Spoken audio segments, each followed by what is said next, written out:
बिस्मिल्लाहिर्रहमानिर्रहीम, अस्सलाम वालेकुम। मैं हूं सैबी काज़मी। आप देख रहे हैं फेसबुक और यूट्यूब। अहम खबरें और तज्ज़िया आपके सामने रखता हूं उसकी तफसील में। इमरान खान का एक बड़ा दुश्मन जिसे इमरान खान जलसों में काफ़ी दफ़ा याद भी करते थे, मुख्तलिफ नाम भी लेते, छेड़ते भी थे, खुफिया अदारे में से उसे निकालने की यह बड़ी खबर है। मुद्दत मुलाजमत में तोसी नहीं की जा रही। क्या ये ग्रीन सिग्नल है? इमरान खान के तो मुखालिफ भी थे, तो इस वजह से क्या ये बर्फ़ पिघलने जा रही है? मुज़ाकरात का पहला ग्रीन सिग्नल है।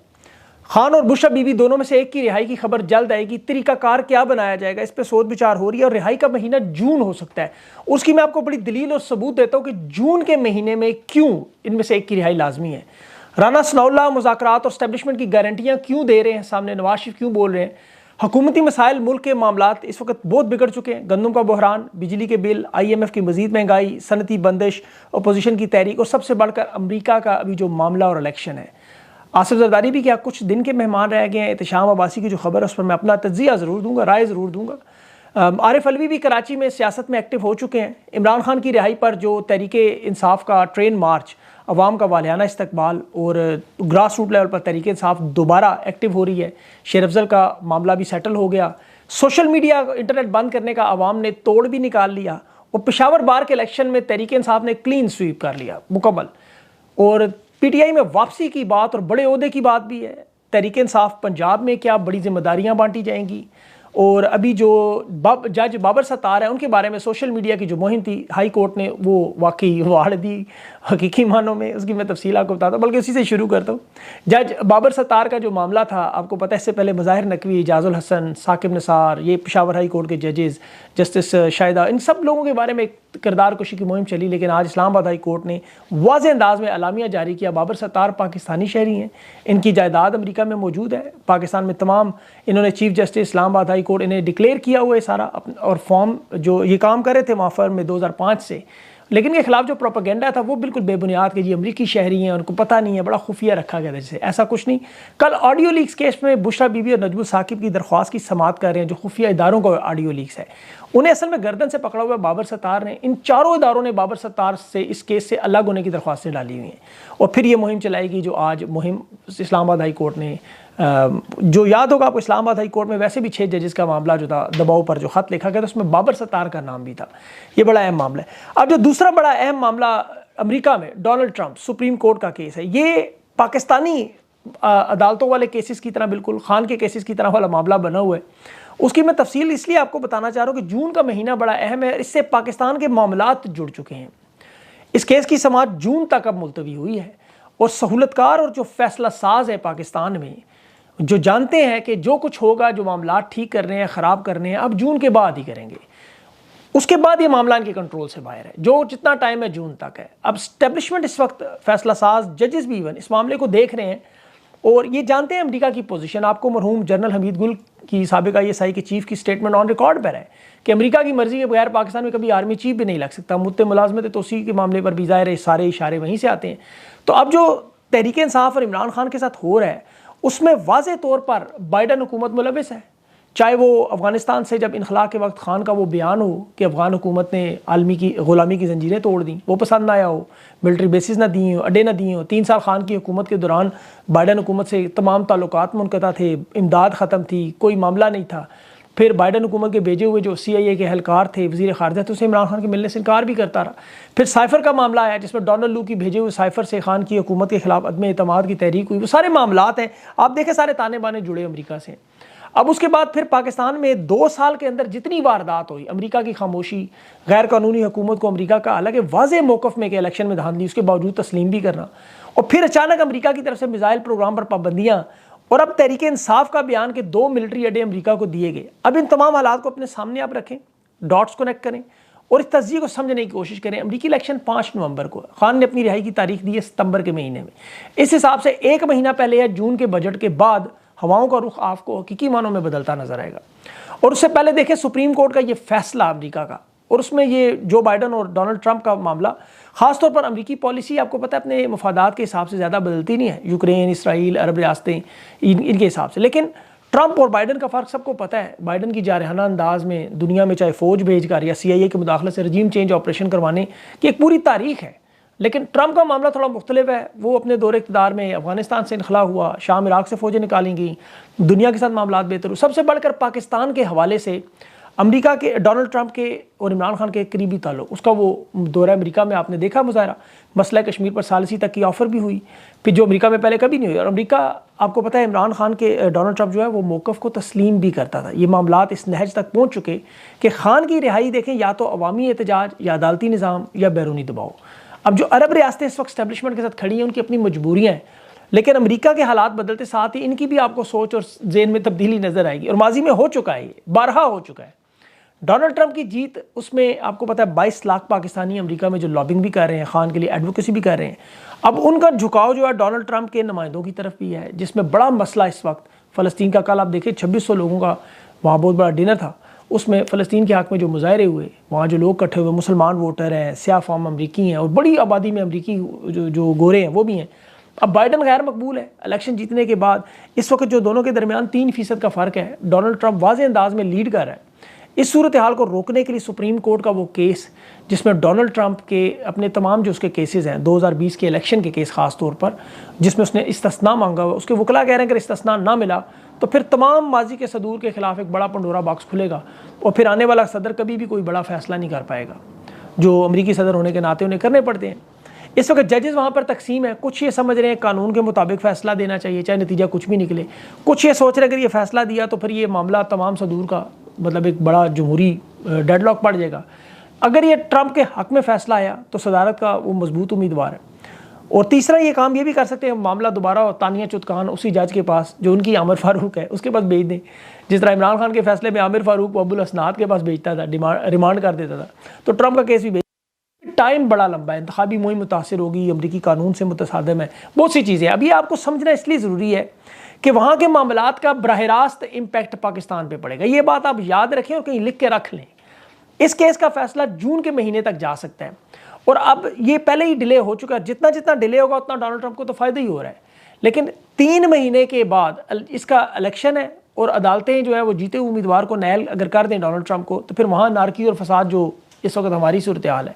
तो मेरी ज़ाती राय है कि जो एक्सपर्ट्स की भी, बल्कि जो मैं जितनी राय पढ़ी हैं, आप देखें कि अदालतें पहले भी डोनाल्ड ट्रंप को 9-0 से रिलीफ दे चुकी हैं। बज़ाहिर लग रहा है कि डोनाल्ड ट्रंप को रिलीफ मिलेगा और फिर पाकिस्तान में ये मामला सीधे होते नज़र आएंगे, क्योंकि ये लोग सिर्फ पीछे हट जाए, न्यूट्रल हो जाए अमेरिका, तो सारे मामला ठीक हो जाएंगे। इसका देखें, इसका सबसे बड़ा सबूत ये है कि इस्टेब्लिशमेंट की जो हर साजिश है इमरान खान को गिराने की, वो उल्टा इनकी अपनी बदनामी का बायस बन रही है। पाकिस्तान की तारीख में ऐसा कभी नहीं हुआ। इमरान खान के जितने भी मुखालिफ हैं, चाहे वो सियासी जमातें हैं, इस्टेब्लिशमेंट है, मीडिया है, अरब रियासतें हैं, जो भी उनके मुखालफत में इमरान खान के आया, वो अवाम ने उसे बुरी तरह धुतकार दिया। अब ये जो मुज़ाकरात का मैं जिक्र करूँ, कल आपने शहरयार अफरीदी के साथ बड़ा तफसील से आज सुबह बल्कि इंटरव्यू देखा होगा, मुज़ाकरात का रास्ता बंद नहीं होता, इसमें कोई शक नहीं। जमहूरी मामलात हों, जंगी मामलात भी हों, वो बातचीत से ही हल होते हैं। अब उसमें बका का मसला आता है, फेस सेविंग का मसला आता है, जब मुखालिफ को बराबरी की सतह पर तस्लीम करें, या फिर फ़रार का रास्ता। अब तहरीक इंसाफ चूँकि तमाम मुश्किलात गुजार चुकी है 9 मई से पहले ही, तो 9 मई तो बहाना था। हुकूमत जब खान की गिर गई तो खान को मुज़ाकरात की उस वक्त भी ऑफ़र हुई सरेंडर करने की। जनरल बाजवा ने बारहा कहा, खान ने कहा कोई गैर कानूनी डील, कॉम्प्रोमाइज़, सरेंडर नहीं होगा। और ये फिर सियासी और जमहूरी जद्दोजहद जारी रखी, जिसका नतीजा 8 फरवरी को अवाम ने दिया। अब आप देख लें, तहरीक इंसाफ को अपनी बका की जंग तो लड़नी है, लेकिन अब स्टैब्लिशमेंट के लिए भी अपनी बका की जंग लड़ना लाजमी है। 8 फरवरी को तहरीक इंसाफ अपनी बका की जंग जीत चुकी है, वो अवाम में मौजूद है, अवाम की जड़ों में। मैंडेट इनका चोरी हुआ, ये अब उन्हें समझ आ गया। अब हर सतह पे इस्टेब्लिशमेंट की बका ख़तरे में है, वो हुकूमत नहीं चला सकते, उनके सरपरस्ते आला बैरूनी ताकतें कमज़ोर हैं। अब तहरीक इंसाफ फ़रार नहीं चाहती, सियासी जमात तो फ़रार वैसे भी नहीं हो सकती, रहना उन्होंने अवाम में है। अगर पीपल्स पार्टी फ़रार नहीं हो सकती तो नवाज शरीफ 3 मरतबा देखें डील करके भागा, दोबारा वापस आया उसी अवाम में। अब नवाज शरीफ हो, बेनज़ीर भुट्टो हो, उनके मुखालफिन देख लें आज कहाँ हैं, तो फ़रार तो वो नहीं हो सकते सियासी जमात वाले कभी भी, चाहे अक्सरियत हो, अक़लियत हो। तहरीक इंसाफ को अब जो इमरान खान जेल में है, उनके तमाम लोग जेल में हैं, इलेक्शन वो जीते हुए हैं। अब इस हालत में अक्लमंदी का तकाजा ये है कि जो भागना चाहते हैं उन्हें रास्ता दें। मसलन अमेरिका अफगानिस्तान में फंस गया था, 127 ममालिक लेके ताकत इस्तेमाल की, 20 साल $1 खरब लगाए, 2 खरब तबाही का खेल खेला, लेकिन फिर वक्त है कि फ़रार का रास्ता था। कतर ने उन्हें फराम किया, दरवाज़ा खुला छोड़ा, उनके वहाँ मुज़ाकरात हुए, वो फिर वहाँ से भाग गए। अब कोई कहे जी अफ़गानियों ने डील कर ली, अफ़गानियों ने मुज़ाकरात कर लिए, अफ़गानी पीछे हट गए, तो गलत बात है।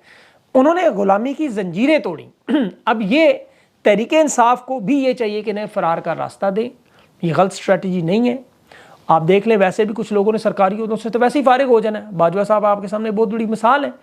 गुमनामी में अब वो कुरान पाक की कस्में उठा रहे हैं, वालदा की कब्र की कस्में उठा रहे हैं, वो इसी तरह फ़रार हुए। तो मुस्तकबिल में भी आपको यही नज़र आएगा, लेकिन आप उन्हें फ़रार होने का रास्ता दें। या इसी तरह आपके घर में कोई जानवर घुस आए, बड़ा जानवर, तो आप उसे घर के अंदर कैद थोड़ी करेंगे। आप अपने घर के दरवाजे खुले छोड़ेंगे, वो निकले वहाँ से, आप खुद तो घर छोड़ के नहीं जाएंगे। तहरीक इंसाफ वही कर रही है। अब इसकी तकलीफ चूँकि नून लीग पीपल्स पार्टी को होगी, वो बेनिफिशरी है, उन्हें पता है अगर इनका मामला सेटल हो गया तो उनकी सजी सजाई दुकान तबाह बर्बाद हो जाएगी, जो ज़बरदस्ती खड़ी की गई है। इसलिए अब शराइत को तस्लीम करना सबसे अहम मामला, और उसमें भी 2 शराइत पे मामला फंसा हुआ है। एक शर्त तो उन्होंने खान की तस्लीम कर ली है। आपको याद होगा खान पे कातलाना हमला हुआ, खान ने नाम लगाए, बाकायदा FIR करवाना चाहते थे। उसमें जो लोग मुलविस थे, अब उनके खिलाफ इमरान खान की बात तस्लीम हुई। उनकी अब आगे ओहदों में, कॉन्ट्रैक्ट्स में उनकी तोसी नहीं हो रही, उन्हें निकालने की भी बात हो रही है। क्या ये मुज़ाकरात की तरफ पहला कदम है?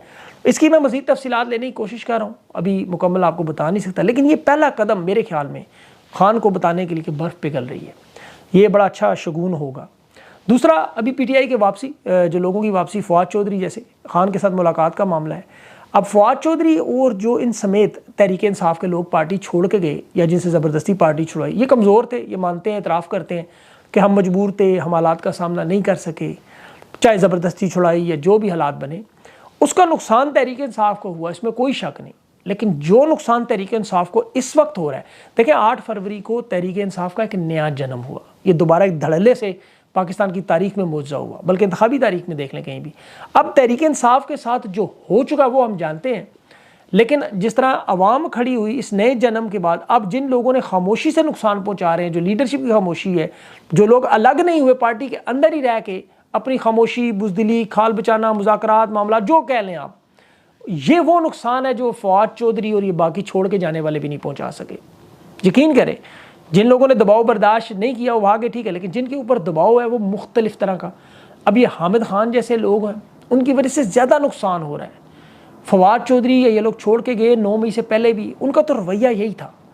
उन्हें आप गद्दार कह लें, जो मर्जी बुज़दिल कह लें, लेकिन जो मौजूदा लोग हैं उन्हें क्या कहेंगे, उसका फ़ैसला आप कर लें। आपके सामने 2 साल में इन लोगों ने क्या ऐसी एफर्ट की है कि जिसे बंदा सराह सकता है, कुछ कह सकता है। तो तहरीक इंसाफ को या तो अपनी असर नो पार्टी दोबारा सफ़ेद दुरुस्त करनी पड़ेगी, ग्रास रूट लेवल पे दोबारा पार्टी की असर नो उसकी तश्कील करनी पड़ेगी, जो उसका असल चेहरा है उसे सामने लाना पड़ेगा। उन लोगों को नहीं, जैसे अभी पंजाब में चौधरी असगर अली गुजर को सदर बनाया, वो एक टाउन नहीं संभाल सका, यास्मीन राशिद ने निकाला, अब वो 10 टाउन का सदर उसे बना दिया। ये एहतजाज के मामले में देख लें वो क्या करते रहे अपने हालात में। अभी वो लिख के एफिडेविट भी आया और इसी तरह से छोड़ भी दिया गया। और पंजाब में अब जो क़यादत है वो सामने मौजूद नहीं है, एहतजाज में लोग आते नहीं, इनकी खामोशी की वजह से हालात यहाँ तक पहुँचे हुए हैं। हालांकि कम अज़ कम इनमें देखें जो लोग एहतजाज में आते तो उन्हीं को ही होते दे दिया जाता। बहरहाल जो शख्स भी तहरीक इंसाफ की रिहाई, मैंडेट की वापसी या तहरीक इंसाफ के केसेस पर बात नहीं करता, चाहे वो पार्टी छोड़ कर गया हो या आज खामोश, में फ़र्क कोई नहीं है। तो बहुत से लोग जो पार्टी छोड़ कर गए हैं वो आज अपने हलकों में भी नहीं जा सकते, 500-500 वर्कर भी नहीं निकाल सकते। तो ऐसे लोगों को भी ज़रूरत नहीं है पार्टी को। असर इन लोग तश्कील है, जैसे सिंध में अभी ट्रेन मार्च तहरीक इंसाफ ने शुरू किया है, सखर से कराची तक। फलीम आदिल शेख है, शुएब शाहीन है, चीफ ऑर्गेनाइज़र है, वो 15 स्टेशन पर आवाम को मुतहरिक कर रहे हैं। ये वो पीपल्स पार्टी का गढ़ है। यहाँ एक मिथ बना हुआ है कि PTI है ही नहीं, पीपल्स पार्टी के गढ़ में कि जी तहरीक इंसाफ ख़त्म हो चुके, लेकिन यहाँ फॉर्म 47 पर चोरी की हुकूमत जो बनाई गई, अब सिंध में इतनी बड़ी तादाद में तहरीक इंसाफ जो नज़र आ रही है। अब शुएब शाहीन अगर वहाँ पे तंजीमें नो करके लोगों को लाते हैं, मुतहरिक करते हैं, तो ग्रास रूट लेवल से ये असल में पार्टी को उठाने के लिए बड़ा आगे अगले दिनों में फ़ायदा होगा। अगला मामला जो सोशल मीडिया पर पाबंदी का, उसमें भी अशर बाजवा साहब ने कल यूट्यूब के अदाद शुमार पेश किए, सियासी तज्जिए, ख़बरें दी, एंकर्स और चैनल्स के जो यूट्यूब पर 30 करोड़ व्यूज़ मार्च में, उसमें आपका भाई भी शामिल है आपकी मोहब्बत से, और सबसे ज़्यादा कंटेंट मार्च के महीने में मेरा था। तहरीक इंसाफ के बयानियों को जिस तरह मीडिया में बंद किया गया, मैंने पूरी कोशिश की उन्हें मौका दिया जाए। हम लोगों ने बड़ी आवाम तक उनका बयानिया पहुँचा, उनका हक था। किसी भी सियासी जमात पर इस तरह की पाबंदी लगेगी तो ज़रूर उनकी मदद की जाएगी। हुकूमत का रोकना भी वैसे बनता है। देखिए उन्होंने तो वैसे ही तबाही मचाई है, अरबों रुपया लगाया हुआ मीडिया चैनल्स पर, तो वो तो बचा रोकेंगे सोशल मीडिया को। अब उनके मशहूर मरूफ सहाफ़ी बेचारे बैठ गए हैं सारे। अब सोशल मीडिया हो, इंटरनेट पर पाबंदी हो, फायरवॉल हो, हालांकि ये निज़ाम फ्लॉप हो चुका है। चीन ने, अरब रियासतों ने किया, शुमाली कोरिया ने भी बनाया ट्रैफिक कंट्रोल करने की, लेकिन चीन वगैरह के पास तो नेशनल प्रोवाइडर के मुतबादल इंटरनेट एक निज़ाम मौजूद है। पाकिस्तान के पास तो कुछ भी नहीं है। क्या उनके मतलब क्या है उनके पास? अब रूस चीन तो कर सकते हैं, यहाँ तो लोग VPN लगा के उसको तोड़ चीन में कर निकाल सकते हैं, तो ये तो कोई मसला ही नहीं है। व्हाट्सएप अब नई सहूलत भी दे रहे हैं, बगैर इंटरनेट के व्हाट्सएप चलने दिया जा रहा है। सोशल मीडिया ऐप्स की जो कंपनी है वो भी इंटरनेट के बगैर कम MB पे चलने के लिए वो दे रही हैं। और सबसे बढ़कर आवाम तो जुगाड़ आपको पता है मास्टर है। और फिर इनके अपने भी याद रखें, बच्चे जो अमेरिका बरतानिया में पढ़ते हैं वो भी मम्मी डैडी से कैसे बातें करेंगे, तो इनके मसाइल भी बढ़ेंगे, सिर्फ आवाम के नहीं बढ़ेंगे। मुश्किलात होंगी, फिर सबके लिए होंगी। फायरवॉल इसका हल नहीं है, और रोकना हल नहीं होता किसी चीज़ को, उसके साथ उसको निकलने का रास्ता दें। तो इंशाल्लाह इसका भी सारा मामला जो आपके सामने 1-2 दिनों में आएगा। और अगली जो मज़ीद खबरें हैं वो अगले व्लॉग तक के लिए मुझे इजाज़त दें। अपना ख्याल रखें। अल्लाह हाफ़िज़।